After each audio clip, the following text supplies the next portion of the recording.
to pass. Psalm 37:5. Psalm 34:4 says,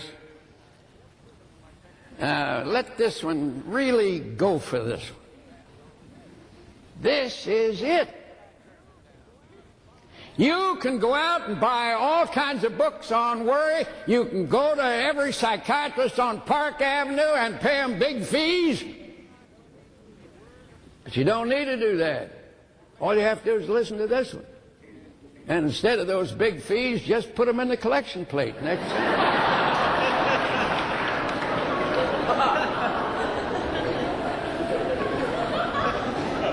This doesn't cost you anything except the strength to believe it and to do it.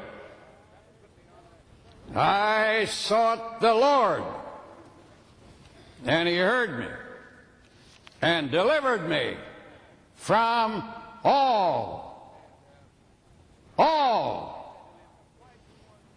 my fears. That's it.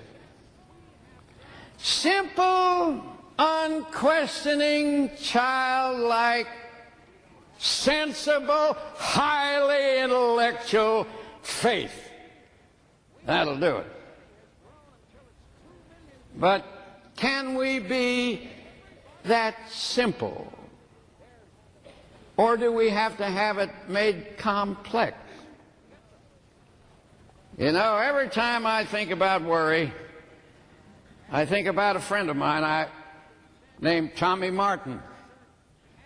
I met him only once, and it was about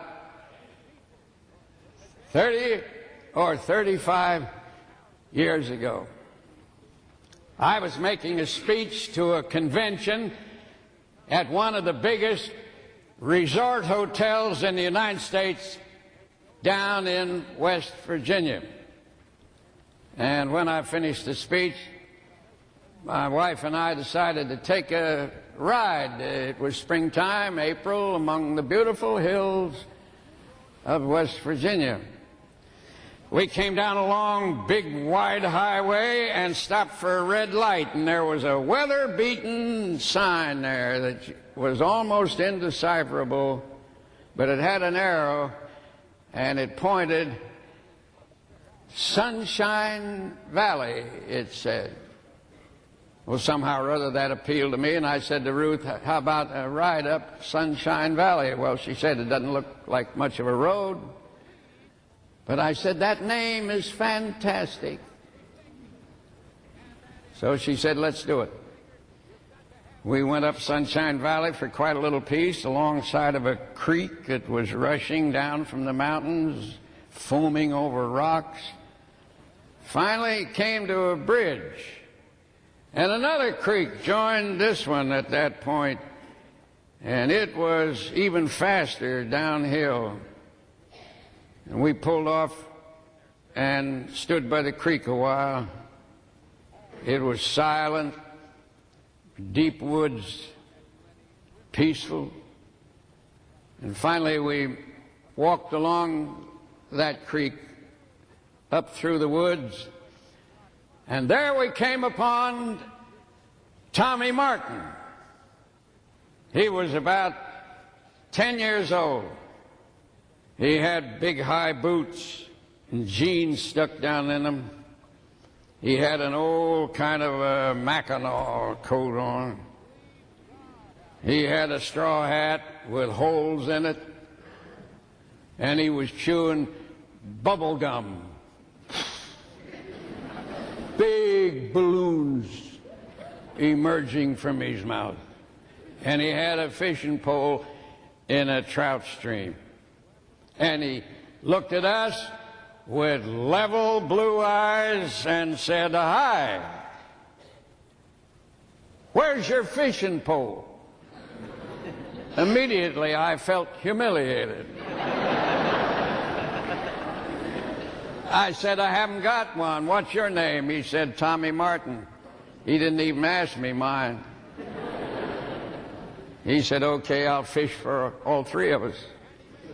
And pretty soon he dangled up a beautiful trout. He said, "Isn't that a honey?" I said, "That is sure a sweetheart." And he took it off the hook and threw it to me. He said, "Put it on a stick." I hadn't the slightest idea how to put it on a stick. But I learned.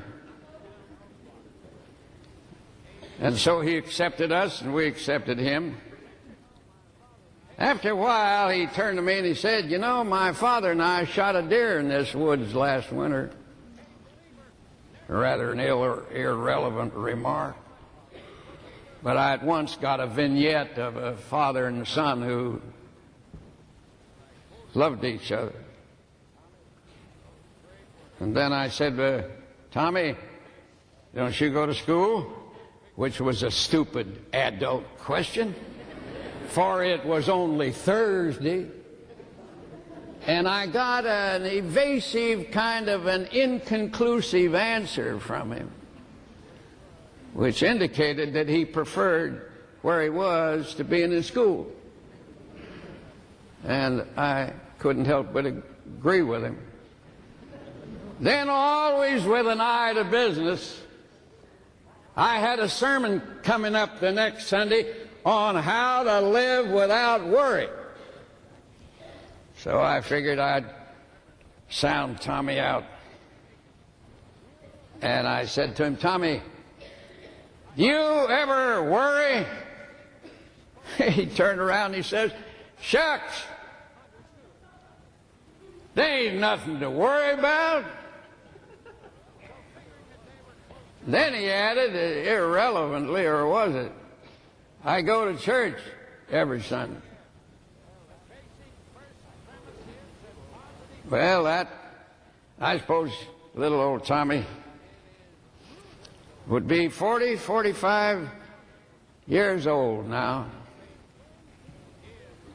I wonder, is he the same nonchalant, happy boy? Man, that he was a boy 30, 35 years ago. Maybe he is if he still goes to church and hears these words. He has got the secret. And so have you. I sought the Lord, and he heard me and delivered me from all my fears. Well, you say that's pretty good, but how really can you live so that you don't worry about anything? Exercise thought control. You are the sovereign of your thoughts. You can control your thoughts.